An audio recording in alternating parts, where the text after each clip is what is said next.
Hey guys, I'm Sam from DIY Huntress and welcome to my first video tutorial. You guys asked and asked. Actually, you guys asked a lot. And here we are today. Thank you guys so much for your support, your encouragement, and your kind words leading up to this video.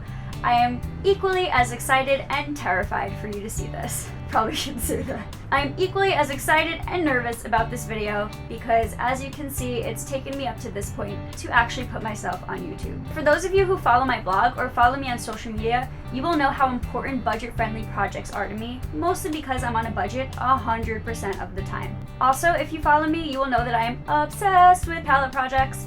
I love pallets. They're easy to use, easy to find. You could do whatever you freaking want with pallet projects. But the best part is that they're free. And there's nothing better than free projects. Well, Sour Patch Kids, grilled cheese, chocolate's pretty good too. Pallets are up there. For my first YouTube video, it only makes sense that we would be using pallet boards. So today I'll be walking you through the steps to create your very own lettered initial out of pallet wood. Let's go. Here's a list of the tools and materials that you will need for this project. You can also find this list on my website at DIYhuntress.com by searching for DIY pallet letter. There you will also find a step-by-step tutorial for this project.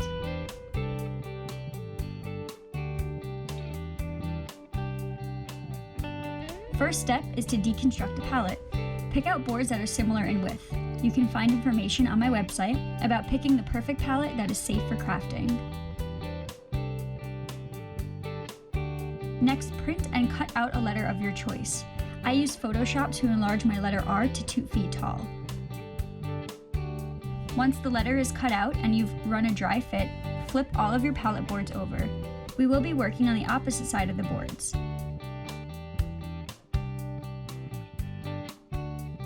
Make sure to line them up completely. Next, place your letter on the boards, but turn it around so that it is mirrored.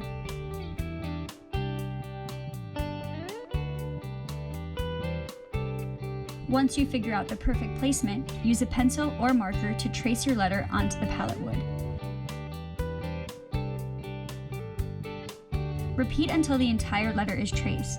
You will want to make sure that your mark is dark enough because these will be your cut lines for later. At this point, I realized it was a little hard to see the pencil in the camera, so I just went over the lines in Sharpie to make life easier. Next step is to make tentative markings for the pocket holes. They don't have to be perfect, they're just loose guidelines.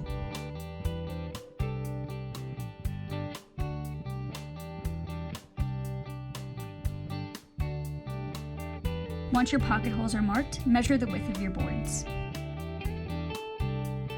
Adjust your pocket hole drill bit to match the width of the boards you are using. Mine were 1 inch thick.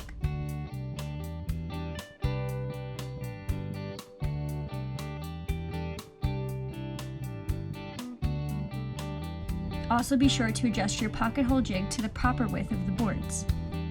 If you are using the smaller pocket hole jig like I am, attach your planks to a flat surface with a clamp. These will help for drilling the pocket holes later.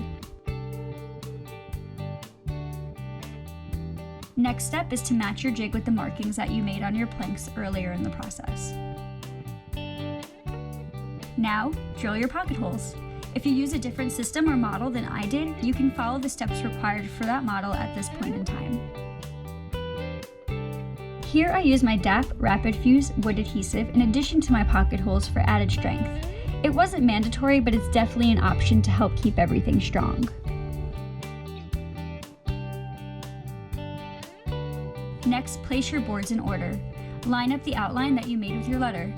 Here I use my Craig Jig right angle clamp to help keep my pieces in place.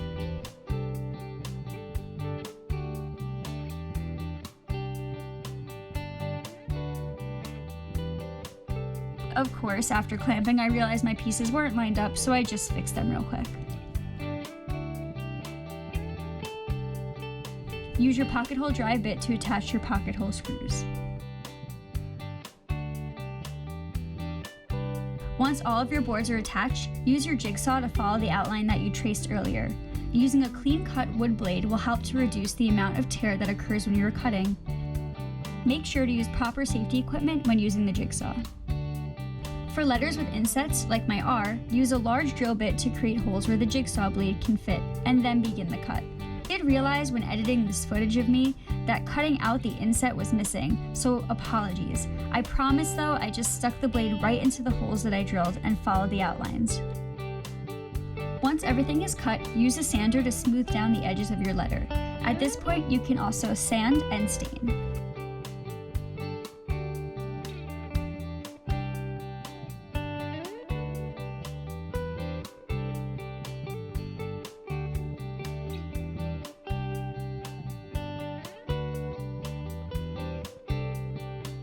So there you guys have it. In just a few easy steps, we created a letter out of pallet boards. Pallet letters are great because you can give them as gifts for weddings, gifts for birthdays, gifts for graduation. You can give them as gifts for anything, really. Or you could hang it in your house. You know what? I don't care what you do with your pallet letter, just go out there and make one. I will love you forever. Also, if you make this project or any other project on my blog, please tag them on social media to hashtag DIY Hunted or DIY Huntress. That way I could see them, share them with everyone, and brag about how awesome you guys are. If you guys have any suggestions for future projects, maybe you just want to tell me that you liked my video, maybe you want to know where I got my shirt, maybe you never want to see me on YouTube again. I don't care, whatever it is, just comment below and I'll get back to you guys as soon as I can. In the meantime, you can follow my blog at DIYHuntress.com for more project ideas, and find me on social media at DIY Huntress on Instagram, Facebook, and Twitter. Until next time, happy DIYing.